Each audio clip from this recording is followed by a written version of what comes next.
Irashaimase, welcome everyone. I am Jinko Di Baguio. I am the one assigned to report or to discuss to you the Japanese language. Without further ado, let's get into the video. Japanese Nihongo belongs to the Japonic language family. It is spoken as a first language family. It is spoken as a first language by 122 million and as a second language by over 1 million people in Japan. Japanese is the official language of Japan. All education, media, business, and government are conducted in Japanese. Before we start, here are some facts about the Japanese. The pronunciation of Japanese is fairly simple, and the grammar is not as complicated as in other languages. There is no such thing as tone of voice in Japanese. In Japanese conversation, you don't have to say the subject of every sentence, and you can speak using only the verbs and adjectives in the sentence. So, in that sense, Japanese is said to be easier to learn than other languages. Now, let's move on to Japanese dialects. Although Japan is relatively a small country, it has surprisingly large number of dialects differing from each other in pronunciation, grammar, and vocabulary. Japanese dialects are divided into two major groups. First is the Eastern Japanese and second is the Western Japanese. Two forms of the language are considered standard. First, Nihongo or Standard Japanese. Standard Japanese can be divided into Bingo, literary language, and Kugo, oral language. The second is Kitsugo, or the common language. Next is the structure, sound system. Japanese has a simple syllabic structure consisting of consonant plus vowel. Vowels. Standard Japanese has five vowel phoneme sounds that make a difference in word meaning. Vowels can be short or long. Vowel length makes a difference in word meaning. Example, oji-san, uncle, and oji-san, grandfather. Other Japanese dialects may have as few as three and as many as eight vowel phonemes.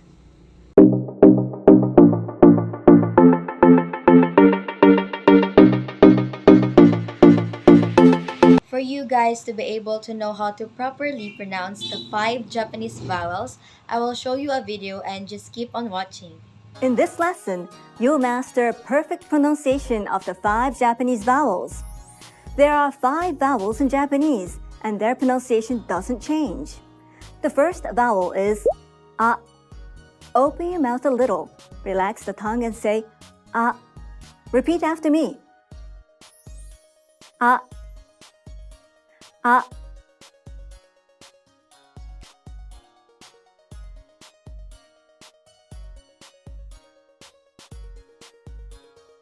A.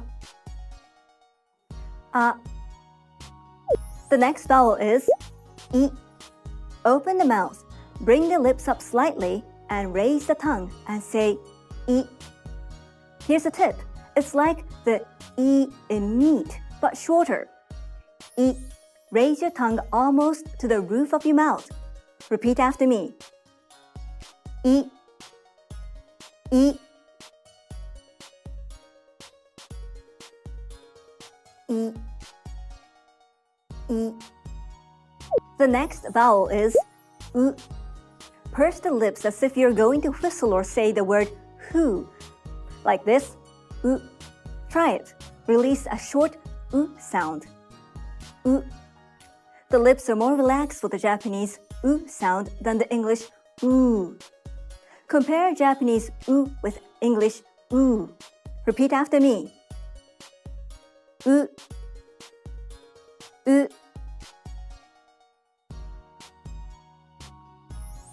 U. U. The next vowel is E. Open the mouth. Raise the lips up from their natural relaxed position as if you're about to start smiling. And release the sound saying E. Repeat after me. E. E.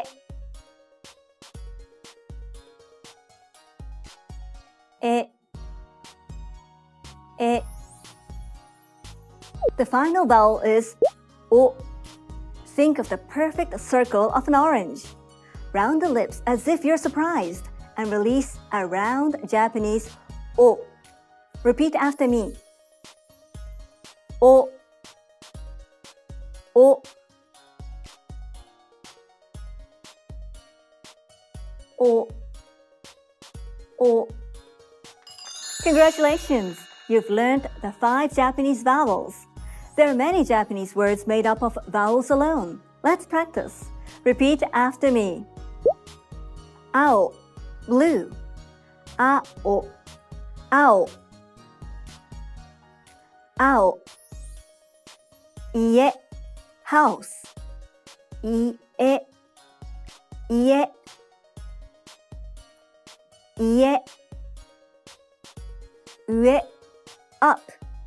Ue, ue. Ue. Japanese vowels may seem simple, but mastering them is a crucial first step. Almost every syllable from here is formed on the basis of these vowels. Try practicing each one in a mirror. Perfect these sounds because in the next lesson, you'll master the first set of consonants. Click here to keep learning. Was seeing the pronunciation illustrations helpful? Please comment and share your thoughts.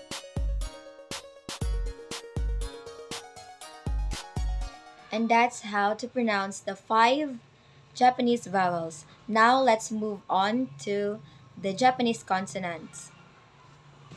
Japanese consonants.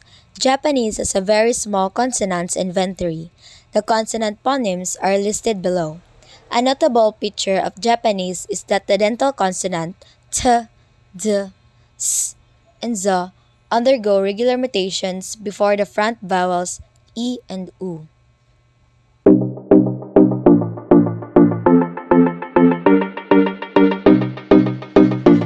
And now I will show you a video on how to properly pronounce the Japanese consonants. Hi, this is Gabe from FluentForever.com. In this second video, we're going to talk about Japanese consonants, and Saki will be helping us with the examples. Hi. So, Japanese has 27 consonants. If you speak English, 17 of these are relatively familiar sounds with familiar symbols, 3 are relatively familiar sounds with unfamiliar symbols, and 7 more are going to be really new. As we get into these consonants, I'll be giving you a bunch of example words. And while I'll provide the kana spelling for each word, for now, feel free to ignore that and focus on the IPA, since that's going to be much more useful while we're focusing on individual consonants. We'll be starting with 7 really straightforward sounds and IPA symbols. So here's B as in botan, Z as in zoom, G as in gown, H as in harp, M as in marathon, N as in knife, and S as in slipper. There are 3 consonants that will sound familiar, though they will have new IPA symbols. There's this symbol, which looks like a lowercase j, and its Japanese is y, as in yado, or English is yard. Then comes N as in Japanese is ring, or in English, ring. This is an N produced with the back of your tongue instead of with the front. And last is an odd little character, known as the glottal stop. As in Japanese is atsu, or English is uh-oh. The glottal stop is what happens when your vocal cord slams shut or pop open on a vowel. In English, we'll often use this popping open glottal stop for emphasis, or rather for emphasis. Japanese also uses this glottal stop for emphasis, but they tend to do it by slamming their vocal cord shut at the ends of words. So instead of just saying atsu, it's hot, you can warn someone by saying atsu, where that last vowel is really suddenly clipped short. So next, let's cover 10 familiar symbols that sound a little different than you're used to. We'll start with what looks like a D and a T. There's D as in donut and T as in taya. If you're comparing these consonants between English and Japanese, you can say day and day. If you pay close attention, you'll notice that in the English word, the very tip of your tongue hits your alveolar ridge, that ridge right behind your front upper teeth. D, day. But in Japanese, the tip of your tongue will flatten out a bit, so that the tip of your tongue actually touches your upper teeth, and the blade of your tongue, that part right behind the tip, is what's touching your alveolar ridge. This gives you a less percussive sound. You get day instead of day. It's exactly the same for Japanese as T. Instead of tai, you get tai. And that puff of air you get when you say tai is also significantly reduced tai. This also affects the combination ts as in tsuru. You don't say tsuru, you say tsuru with significantly less air coming through it. So let's move on to two more consonants that have less air coming through them in Japanese than you do in English. There's p as in party and k as in curtain. For both of these consonants, the difference between English and Japanese is all about that puff of air. In English, there's pi, and in Japanese, pi. Same with K. In English, we have K, K, K, and in Japanese, K, K, K. The rest of our 6 remaining slightly modified consonants all involve a concept known as palatalization. The easiest way to explain this is through an example from English. So let's talk about that K sound, k, k, k, in the words cut and key. Now, in the word cut, your tongue comes up in the back to meet your soft palate, like this. In many ways, this is the defining characteristic of a K. You can't make a K sound with your tongue in some other spot. Nevertheless, the K in cut and the K in key are different. You have cut, k, k, cut, and key, k, k, key, k, k, k, k. And that second k is higher pitched. And you can see what's going on in your mouth here. When you say key, the back of your tongue will do the exact same thing as it did in cut. It has to, or else you're not going to get a K sound. But the middle of your tongue is free to do whatever it wants. And in this case, because a high E sound is coming next, it raises up in anticipation, giving you that higher pitched key sound. Key. This tongue position, with the middle of your tongue raised up near the hard palate, and the back or front of your tongue doing whatever it needs to do to form that consonant, this is palatalization. In English, we do it with P, B, T, D, K, and G. We do this automatically before any E vowels. And Japanese does the same, but they also sometimes use palatalization in front of other vowels, A, U, and O, which is why we need to talk about it explicitly instead of just letting you do it automatically. The palatalized consonants in Japanese are as follows. Gyu, gallery. Q, Cuba. Bu, buffet. Mu, musical. New, New York. And pu, Puritan. And with that, we're through with 20 of the consonants. So now it's time to get some new ones. We'll start with 2 or 3 palatalized ones, since we're already starting to get used to that topic. The first is sh, as in shower. This is basically a palatalized version of English's sh. Your tongue is pretty much hugging the roof of your mouth. So English has show and Japanese show. Show, show, sh, sh. You can also combine that same sound with a T to produce ch, as in chicken. So English has beach, Japanese beach. Beach, beachy. Ch, ch. You can also voice that same combination, which gives you G as in jazz. So English has G, Japanese G. J, G. Our next consonant is H, as in heater. This consonant is basically what happens when the middle of your tongue raises up towards your hard palate, just like we've been doing with all of the palatalized consonants, and it gets close enough to constrict the air as it passes through, making a sort of hissing sound. So English has he and Japanese he. He, he. And we have just a few consonants left. The first is a fairly fun one. You know how in English you make an F by getting your lower lips close to your upper teeth? Well, in Japanese you create F sounds by simply getting both of your lips close together and slightly pulling in the corners of your mouth. There's no teeth involved.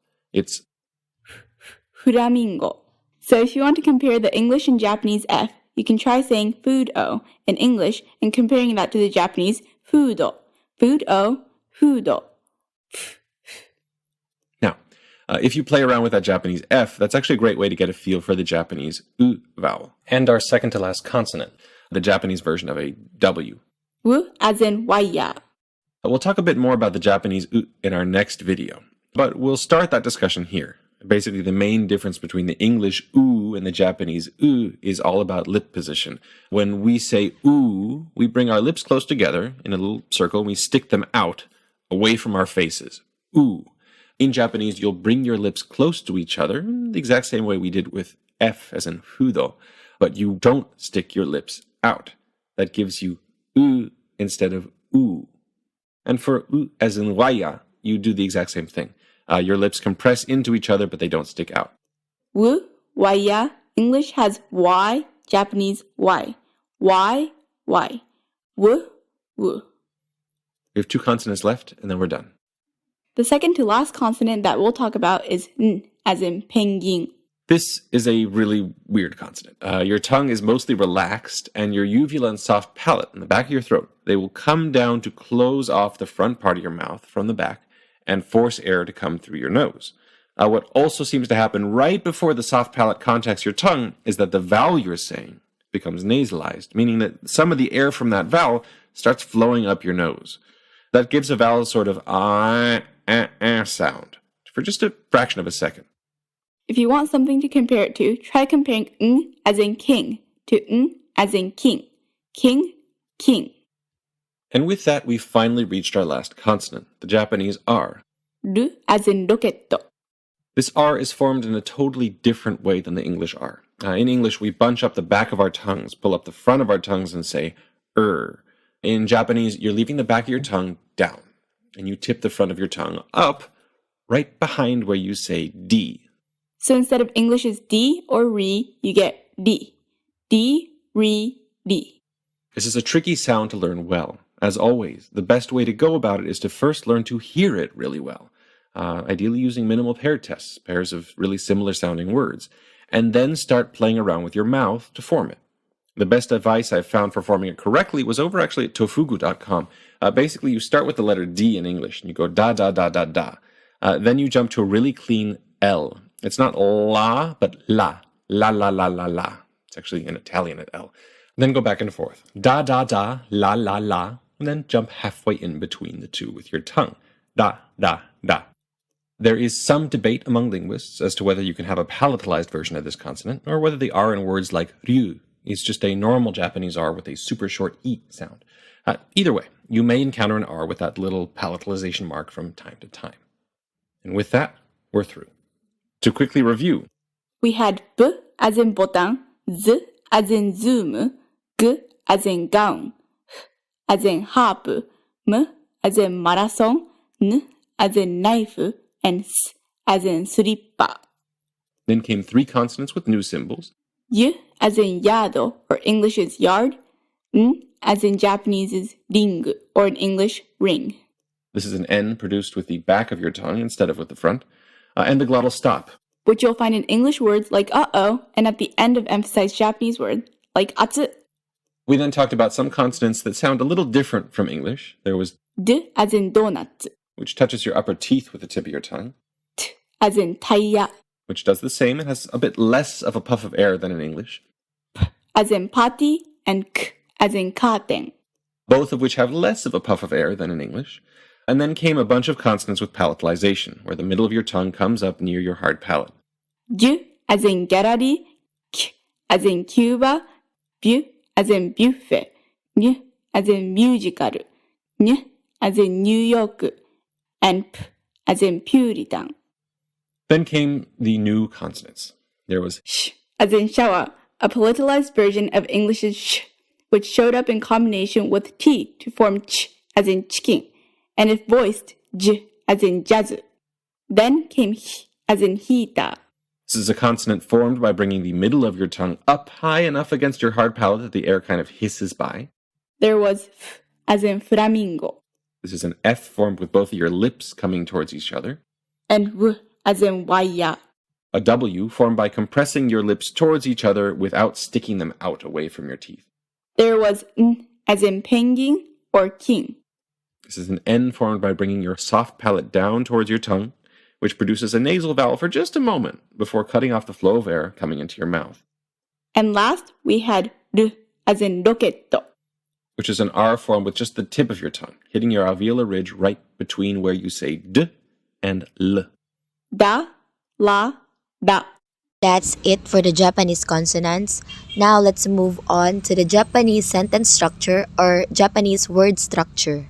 In English, we have subject plus verb plus objective or SVO, while in Japanese we have subject plus object plus verb or SOV.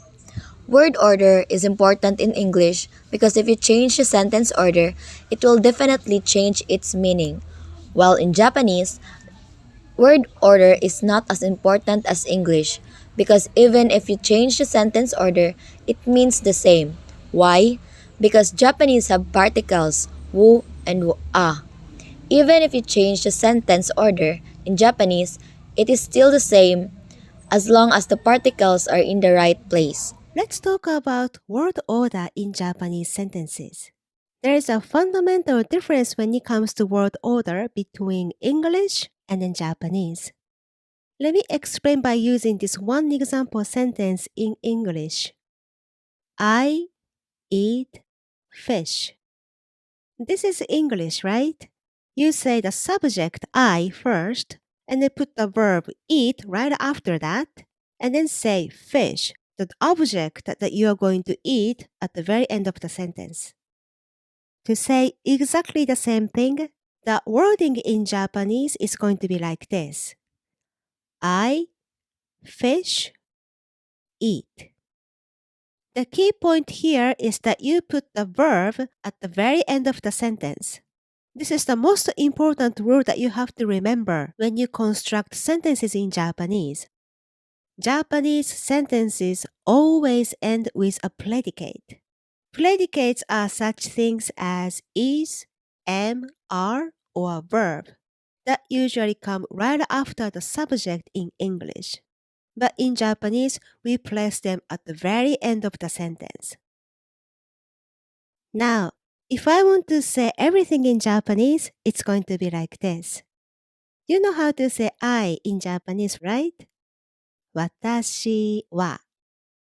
And then fish in Japanese is sakana.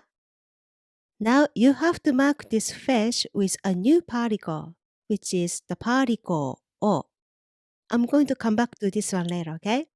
And then you say eat at the end of the sentence. In Japanese, we say 食べます. 食べます. The particle wa is a topic marker that marks the topic of the sentence, which is watashi, the speaker in this case. And this new particle o marks the direct object of the sentence. Direct object is something that is being acted upon in the sentence by the action.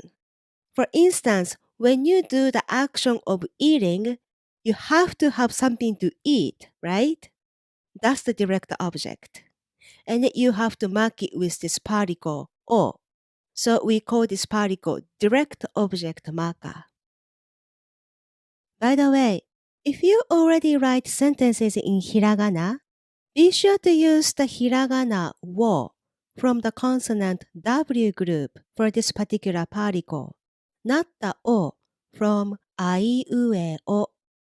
The direct object marker has to be in the hiragana wo, even though we pronounce the letter simply o in modern Japanese. Please remember that. So now the sentence is complete. I eat fish in Japanese is 私は魚を食べます。私は魚を食べます。Okay, from here, I'm going to explain more about how Japanese sentences are different from English sentences, okay?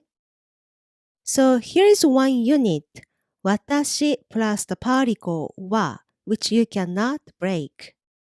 And here is another unit, 魚 plus the particle を, which you cannot break either. Now, take a look at this word fish in the English sentence. This is the direct object of this sentence, right? Fish that gets eaten. But how do we know? How do we know that it's the fish that gets eaten and not I? This is simply a sequence of 3 English words, right? I, eat, and then fish. And how do we distinguish that that's the fish that gets eaten and not the I by just looking at this one sequence. Right. It's the location of the word, right?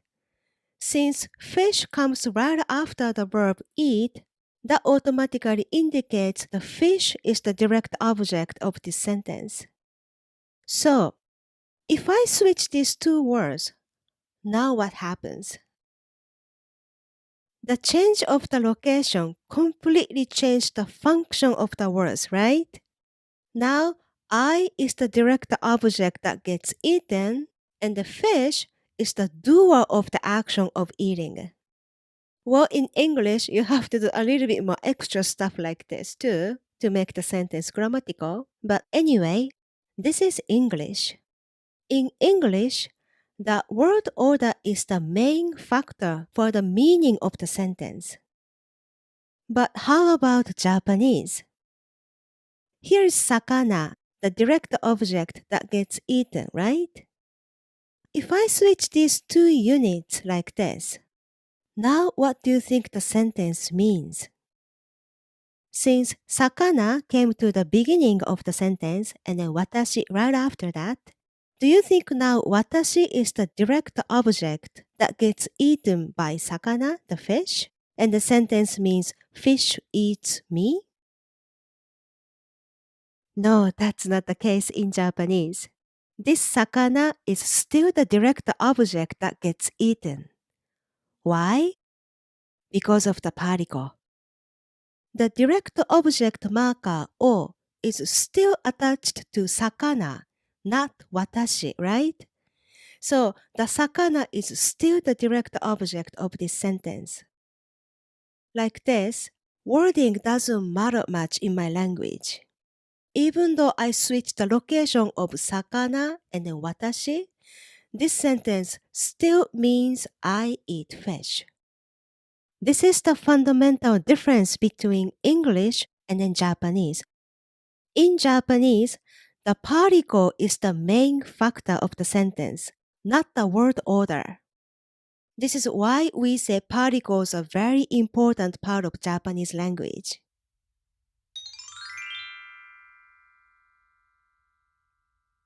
So the sentence 魚を私は食べます and 私は魚を食べます These two sentences mean exactly the same thing. They both mean I eat fish. Now, if you don't change the location of the words 私 and then 魚, okay? 私 still comes first and then 魚 second. But you switch the particles between these two. Now, what do you think this sentence means? Right. Now this sentence means fish eats me because you attach the direct object marker to the word watashi. That made watashi the direct object that gets eaten in the sentence. Again, the location of the words doesn't matter.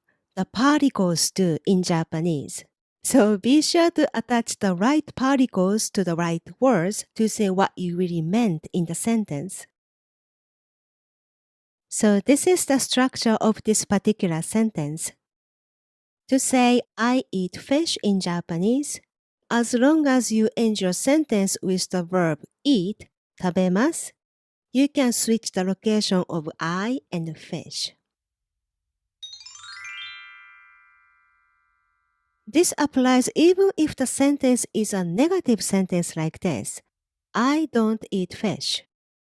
So you still say 私は for I, and then 魚 with the direct object marker o for the fish. And at the end, you simply say don't eat, the negative form of 食べます, which is 食べません. That's it. So this is I don't eat fish in Japanese. 私は魚を食べません. And of course, as long as you end your sentence with 食べません in this case, you can switch I and fish like this. And the sentence still means I don't eat fish. 魚を私は食べません。